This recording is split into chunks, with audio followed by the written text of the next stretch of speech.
What's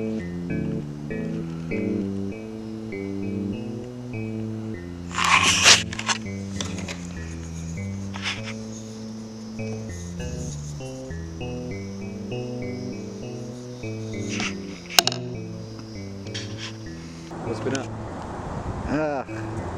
The challenges of moving back home, you know?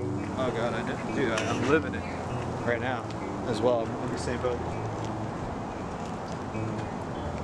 I mean, it's just good to have somebody outside of the house to talk to, For sure. at least for a little while. What's been on your mind?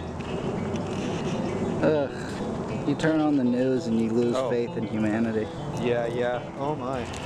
Yeah, I mean, to me, it just makes me realize that I need to. When I turn on the TV and I watch it, you know what I watched last night? I watched V for Vendetta because I had to. Classic. Not only a classic, prophetic in regard to what's happening right now. You know, so if you see the game for the game that it is, it wouldn't burden you so. To me, it's a big game. Not to say the game doesn't have consequences. The game has serious, real-world consequences that are tragic. But But we all have to uproar, play it. we all are playing it. But the uproar and the fear that is mongered, so to speak, is I don't let it overtake me. You know. And how do you stop that from happening? From it overtaking, realizing the game for what it is. What is the game? I can't say I know the game. I don't know why or what, but I know. Oh, man, it's just. I wonder about the creation story, like the Adam and Eve thing. Like, Okay. if there was poison in the apple when Eve took it, isn't nature beautiful? my It's at gosh. least something that we can go back to for now. I don't know what the future's going to be like. Have you heard about what Google's been doing with their... I don't even want to talk about that kind of stuff. Everybody knows already, and we've all just sort of given up to it. I know. I mean, I don't know, but I think I know which way you're going with that. It seems like an inevitability, and that might be a trick. That it's inevitability. That it's an inevitability. What goes up has to come down eventually, but I mean, sometimes it feels like the sky's just gonna crash down on all of us. Skynet. It's a slow build-up. I don't know, inevitable something. I hope it doesn't break down, because it seems like people need it. I mean, I drift into it and I drift out of it. It's funny, it's like my movie. You've seen most of it, but it seems like now that I've seen the whole thing, it doesn't matter who sees it anymore, because the stars are always in your eyes, really. And do I really want to be somebody that gets their work seen by people who are going to draw their own conclusions? I mean, it means something to me. Dude, right? And I've been telling you this, is that you don't do the thing for what it means to other people. You do the thing for what it means to you. So then it is an inevitability that the way people, when they watch it, they will derive their own meaning from it. And it's not going to be the same meaning that it has to you. And I think letting go of that expectation that it will be the same one as yours, like, think about how many different ways. Here's my problem, though. I sort of let go of everything, and I ended up in the same situation I was in 6 years ago, if only for a little bit. And I mean, am I out of it? Am I still in it? I mean, it's just part of the game that everyone's playing, really.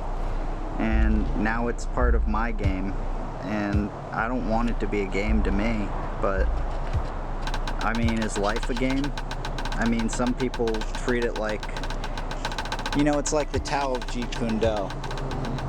You know, sometimes to get in, you have to let down your guard completely. But as soon as you do, you leave yourself vulnerable. And then I mean, I'm sort of starting over from square one. No, And I don't think you are. But you can go on, I'm sorry. Tell me why you think you are. because now that I've made my movie, it was really my first dream was to be a filmmaker. And now I feel like I am.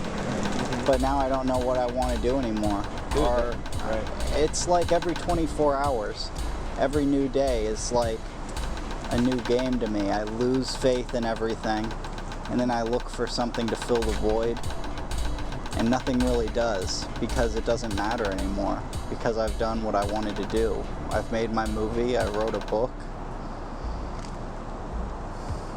Those would be enough for some people, but I think I'm looking for something deeper, and now I wonder if it's even there, if it's even meant to be found. Is something deeper? Maybe if it didn't keep going, then you would have to give up. And then that would be the ultimate form of letting your guard down, would be giving up. And people give up in different ways. Some people just accept that they can't do certain things or be certain people. I don't know.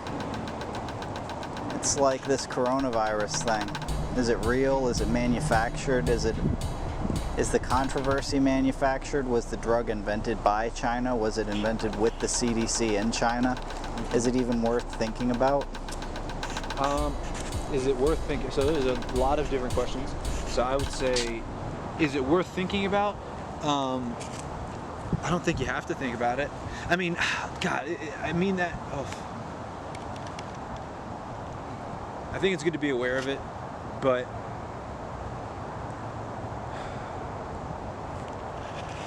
is it worth thinking about the coronavirus situation and whether it was manufactured and whether you can trust the people who are saying they're taking care of the issue, right? Is that what you're asking in a way?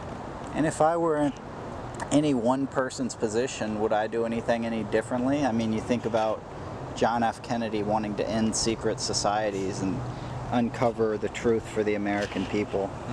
Maybe it's better that they don't know. I mean, maybe that would just drive everyone insane.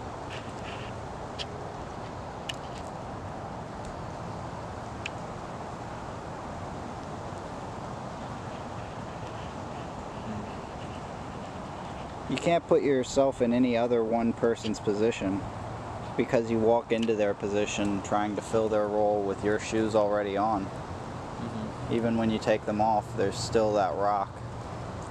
You know, that was what Muhammad Ali used to say, is that it's not the mountain that stops you, it's the rock in your shoe.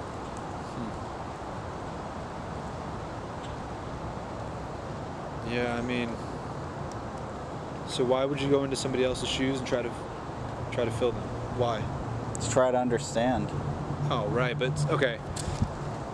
You can only understand from, I mean, I don't know, man. I feel like this goes back to like, and I don't know if this is helpful or what, but like, I feel like we are all looking at one thing, but we're all looking at it from our own perspective, and to think that you're ever going to see it the way that other people do, that's like, I feel like that's a goal that can't be achieved. So it would drive you crazy because you're trying to do something that, and maybe it is possible, but like I don't see it as possible that you're gonna see like from my direct angle, because you don't have my experience. You don't have the same experiences that I've had, and that doesn't mean like I've lived this life, and you've lived that life, and neither one is better or worse. It's literally just one of the many manifestations of the way that life is lived. And to think that you're going to see from that perspective, no, I don't think you do that. I think you get to know people so that you can try as best you can to understand the world from their perspective, because it kind of rounds out your own, but you don't try to see it from theirs directly. I feel like that doesn't work. Like, it would drive you crazy to try to make it work.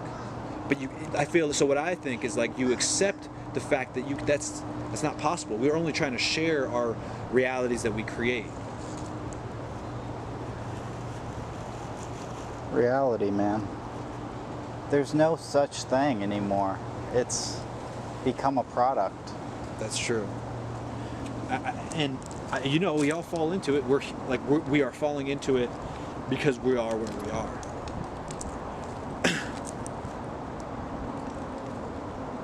Yeah, Caleb sent me 2 videos that kind of discuss that, and it talks about like how the system neutralizes all things and then incorporates it into the system and makes it a product, like you said. Like permaculture is a way of life. You know, it's not a product that can be bought and sold, but it's being treated as such, and they use it as such. And then, but see, so it's like a double-edged sword where like You want people to get the product so that they have the information, Right. and you have to commodify it so that it reaches more people. yeah. And that's the same issue that I face with my art. Do I want to put it out there? Do I want to be the one to do that? Do I want an agent to manage my image? Or, I mean, that's thinking way ahead. I mean, there's a chance that I'll never be accepted as an artist. And that's probably what makes you an artist, is Yeah. accepting that. Accepting that you won't be accepted. Not by everyone. I Dude, mean, that goes exactly. So I think it's totally tied to when I was living this way, and I was saying that about like you'll never see from the other perspective completely, right? So you go into it accepting that, and so onto this note, it's like, yeah, the artist realizes that not everybody's going to jive with the artist's view on even their own work. You know what I'm saying? So you kind of go into it accepting that not everybody's going to see it the way you do, or accept you. I guess that's what we were going with. Like, not everybody's going to accept your art, and see the value that you see in it, or that other people that see it and get value from it see in it. That's just, I don't know why that is, but I don't know, dude. I like that watch. I got it for free from nursing school. Nice. Yeah.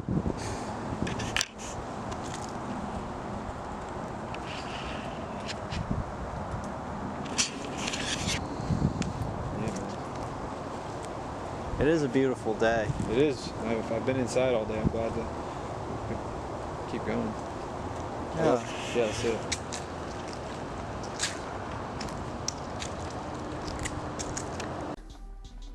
So, I think that's making my point. Yeah, I don't think we're weird way, necessarily maybe not. disagreeing. I think this goes back to the same thing as the idea with reincarnation is where do you draw the line between what is and isn't? Because it might have all the same characteristics, it might have all the same features, it might look the same to the naked eye. It's Now it's back.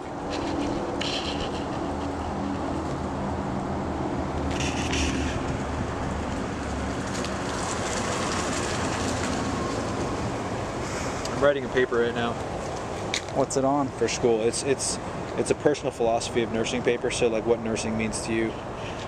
So there's a nursing meta paradigm, and it basically just says what nurses think the profession is to them.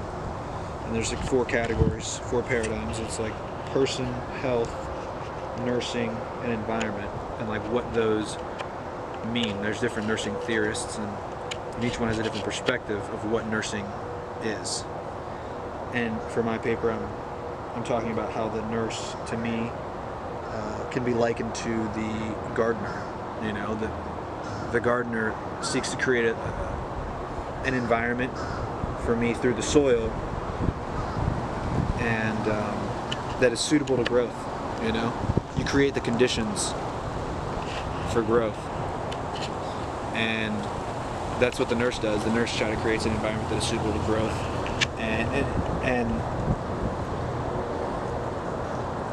and the person and the environment.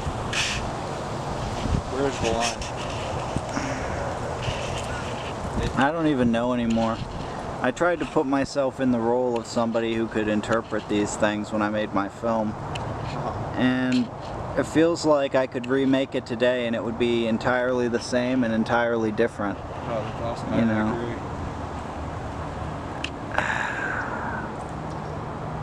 But to me, Is that bad to you? it just shows how limited we are. Limited or unlimited? I like your perspective more, but maybe I've just been too deep inside of it for too long. Maybe I need to make something that isn't about fear. Right.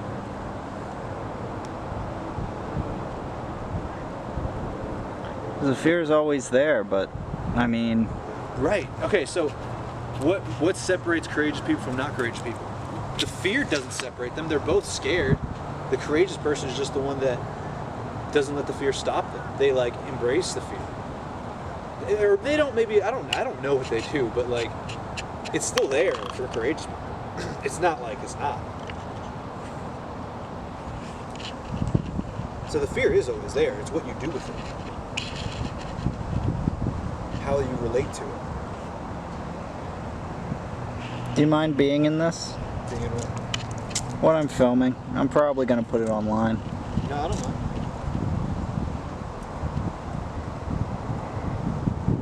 You know, if you change the way that one person thinks about anything, then you've changed the whole world. I agree. It's one of those things. It's like a quark. You know, it enters its own universe.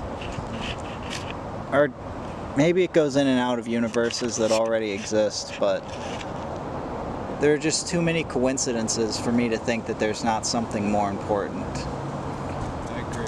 But there's always something more important, and that means that there's always something less important. And most of the time it feels less important. But I've guessed that it has to, so that some things feel more important. Because if everything felt more important, then nothing would feel important. Right, that's true. Okay, I feel you there. I see your thing. Even I don't understand the way I think most of the time. It's, I don't know, maybe I'm just trying to sound important. I fall into that trap sometimes. I feel like that's, once people start saying that what you're saying is important, it becomes unimportant because you try to sound important. Or maybe that's just my perception. Everything's starting to feel Holden Caulfield-esque to me. What? Holden Caulfield, The Catcher in the Rye, starts calling everything... You've never read The Catcher in the Rye? No, I was forced to at school. That's one of the few that I was forced to in school that I didn't, that I haven't gotten back to yet. It's a beautiful book, actually. He accuses everything of being phony, and everyone he meets of being phony, when it's really just his insecurities. Dude, that's powerful. I like that. In the end, he ends up in a mental institution. Really? And then he gets out and he moves back in with his family. Oh, shit. Yeah. I guess that's poetry, right?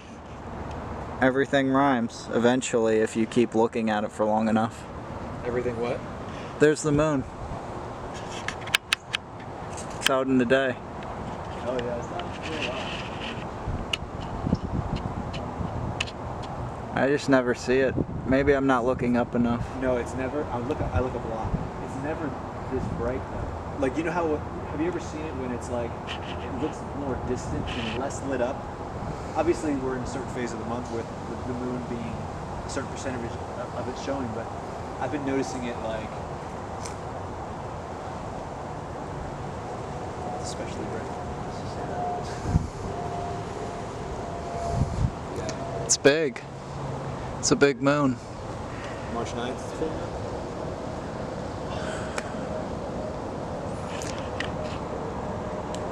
Yeah, Bill, just realized. I don't know what made me remember this, Have you ever looked up and all the stars went from being on to being off? Like all the lights go on and off at once? but I don't know. No, what do you mean? Maybe explain that. I saw it the other night when I was thinking of something that was really important, and that's when I realized that all the stars were always going to be in your eyes, you know? So it really doesn't matter where you are or what you do, you just have to make every moment count, but nobody can make every moment count. It just sets you up with this unrealistic expectation. Okay. Right. So expectations need to be killed. That's what I think. I've been incorporating that into my. You can't kill them all at once, you'd have no context. I've been there before, and it's like you losing your free will. I mean, I don't know. I would. Hey, what's up? Don't photograph your mother. I was like, where'd they go? That's a little more. Oh, yeah, that's nice right there, right? But to go back to like archetypes, Okay, so, because that yes, does we do circle want around. Okay, so I started saying something about like Jesus Christ being misunderstood, right? Sorry, it stopped again. Do you mind starting over? No, no. That is so immature. Jesus, guys. Oh, I know. We gotta grow up. No, you don't either. Right? That's what we're saying. No. Have a good night, guys. You too.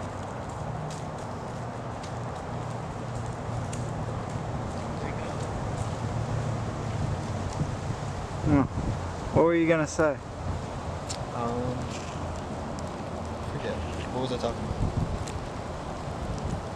We were talking about playing God. Okay, yeah. So we, some people do like to play God, but you know, we're created by this creative energy, and I feel like that creative energy is like we're a manifestation of that creative energy, and that creative energy is in us, and I think we're almost supposed to continue the fractal and create with that by tapping into that creative energy that is a part of us, that is us. By tapping into it, we continue the fractal and we continue the process of creation. And I think it's what we're supposed to do, you know? Like, so it's not necessarily say to play God, where you think you can control everything else. That's not the point. I think it's to use your being to continue to create. And I don't know. This could be my own thing putting on there, and it's not relevant, but find the connections, find the invisible strings that tie us all together, because I think they're there, and I think the awareness of them, I don't know what it does, dude. I don't know. That's it. But I just don't want to get as lost again as I have been before. And I feel like there are energies that pull you up and energies that pull you down, like a tree. And if you get pulled all the way down, then you're suffocated in the dirt. And that's what it's like to be dead, when you're completely suffocated and everything's just feeding through you. And you don't become the entire tree. You don't feel the leaves moving. You don't feel what's being lost. dude, all right, that's really interesting. So like that reminds me of, is that what you experienced? Yes. All right, so A lot, actually. And I didn't understand it maybe until just now. I think that that's why trees are so useful as a metaphor. go. Why? Well, that's the tree of life, and I was looking into some Kabbalah stuff, which used to be a big secret, but you know, you have people like H.P. Blavatsky. H.P. Blavatsky? Yeah, the secret doctrine. The Secret Doctrine, and Isis Unveiled before that. Oh, there's a guy on YouTube who talks about it, Pablo Sear. He looks like a mix between you and Keanu Reeves. Get the fuck out. You know what's funny, dude? You know what's crazy, bro? People always tell me that I look like Keanu Reeves. I don't look like Keanu Reeves. But he has the hair too. So if you had the hair, you'd be almost there.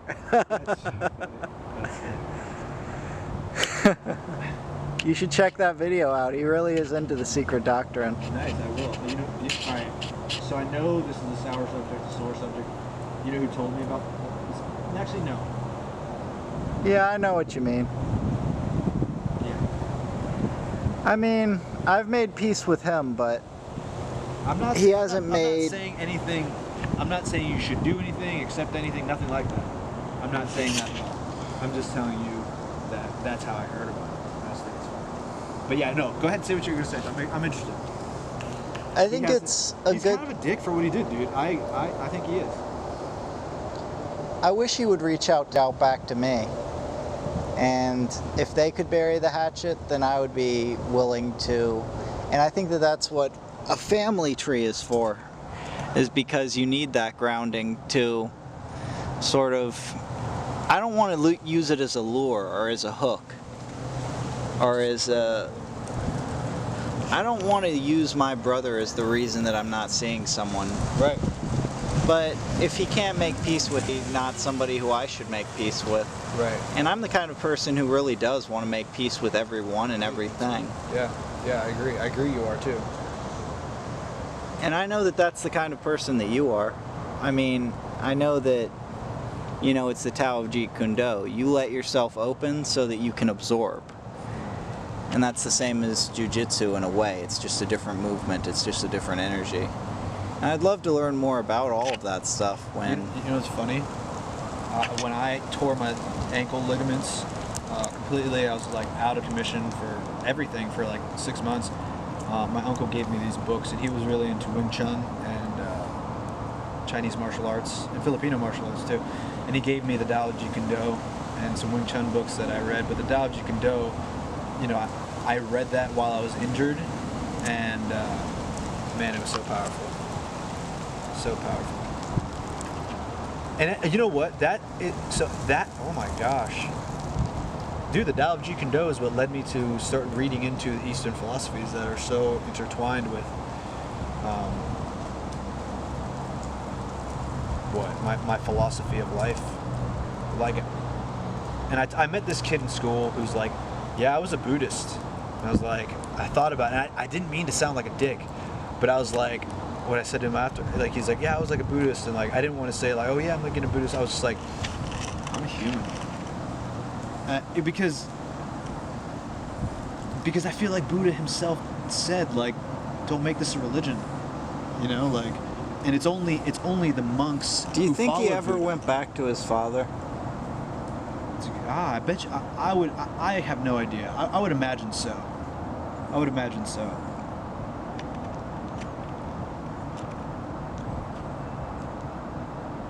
What do you think?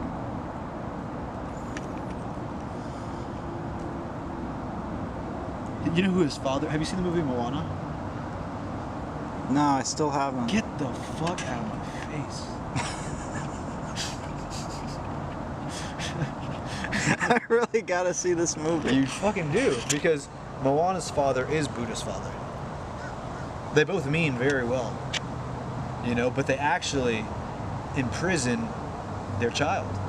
And it's the act of their child breaking free from them that allows them to become who they are. Every time you create this new paradigm, whether it's a religion or not, you're putting yourself into a new prison. And I feel like I do it all the time. Me too. But that's just the way that God works. He lets you create this paradigm so that you can break free of it. It's like And Matrix. sometimes it... Yeah. I really hope that's not the way that things end up. or already are, some would argue. Have we reached that much of a singularity? I mean, I feel like it's all colliding.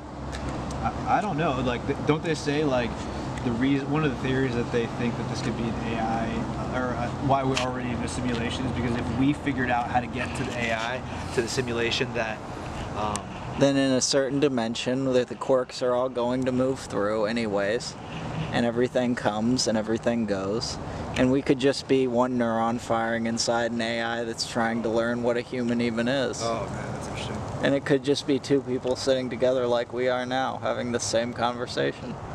And you could be the AI, or the camera could be the AI.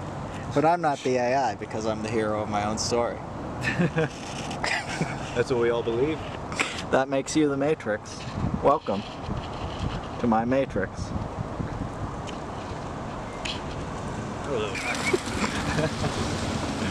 Oh god. I feel like I still have to edit that out before I put it online.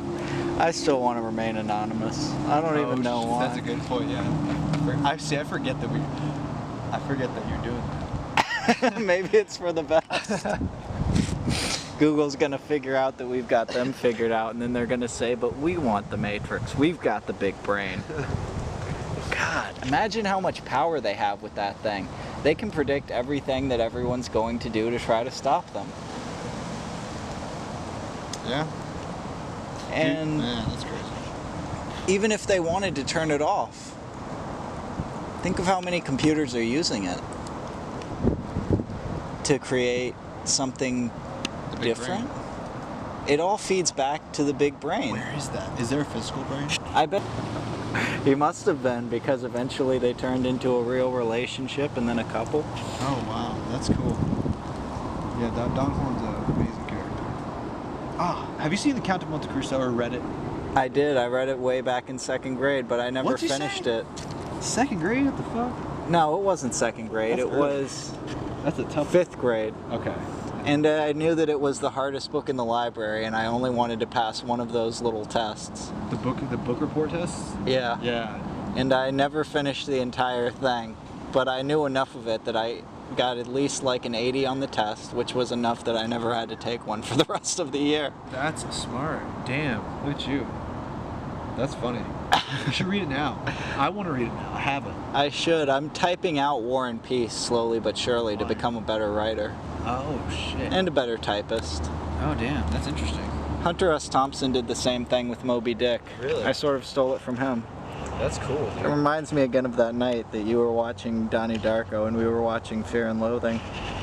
And we were on our little trip and you guys were on yours. When was that? Away. I should have gotten away from Michael a lot sooner Were we than I on did. something or no? You were on mushrooms and we were on cough syrup. Oh shit. We watched Donnie Darko on mushrooms, but that could not have lasted. You guys ran out and you imagined you were being chased by a dragon in the golf course. Oh, I guess. I had to have been. Yeah, that's when our friend Josh was like, "Make it make sense, make it make sense." Is that the name? I wasn't there for that part of it with you. Was Brendan Russell there? Maybe at any that's point? what we're all trying to do. It's trying to make everything make sense together. Wow. Maybe. And every time we do something like that, it gets too abstract, and then it's like making the true sign of. I think it's. Have you read Aldous Huxley's Doors of Perception? No, that's another one I need to read.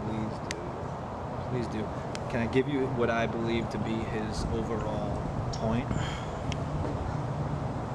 And it's not his overall point, but it's just how he introduces the idea, where the name The Doors of Perception comes from. So he thinks that we have a filter on our consciousness, so to speak, like a filter. Like we ignore so much of everything around us, like all around us. Like you could spend weeks, dude, years in this alley. There's so much here. Do you So much ever life. feel like them? Do you think that they're trying to communicate with us because we're ready to hear? People that walk by. The crows. Oh. I think they're always. There goes. Now they're flying overhead. What was the question? It's like Prometheus once he brings down the fire of the gods. And what do you think he was actually talking about around that fire? I think it was how when one person stands up, then they're God. And if everyone stands up, then the tallest is God. And when one person stands down, they create safety so that other people can stand down. So that one person or none can be God.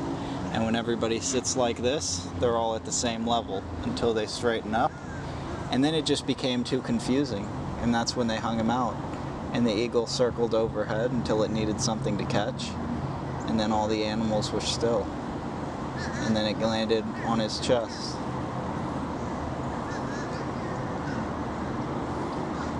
I never heard it explained that way. That's what I've heard. It's interesting. So,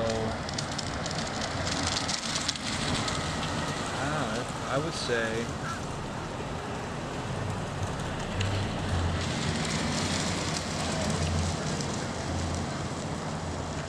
It's confusing. I mean, yeah. All right. So, I'll try to make the filter thing not so confusing, I guess. We ignore a lot of the environment out of habit and maybe a necessity. Out of necessity, we ignore a lot of everything that's around us.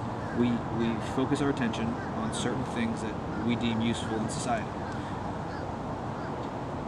And so those are the doors of perception. And what I think, so there's the filter, and that filter is the thing that blocks out the chaos, and we're able to make some order.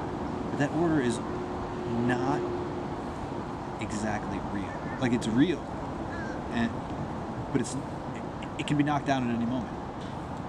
You know, and so what happens when we go on psychedelics is that the filter that's normally doing its job, it gets disabled. You know, and so then there's no more filter on your consciousness, and all the stimuli is hitting you, and you're not used to it because you're used to having a filter, right? And then when the filter's gone, you take in the infinite potential. You know, like, do you think that there are better ways to get there? Maybe it's not a good thing to use substances. Maybe not. I mean, I don't know. Maybe there are different ways to get there that are better. So better or worse? That's something I wouldn't use in that realm, because it's so subjective. For one, but I agree. There's definitely many ways to get there. There's definitely many ways to do this. And then why do you do it? Why do you do it?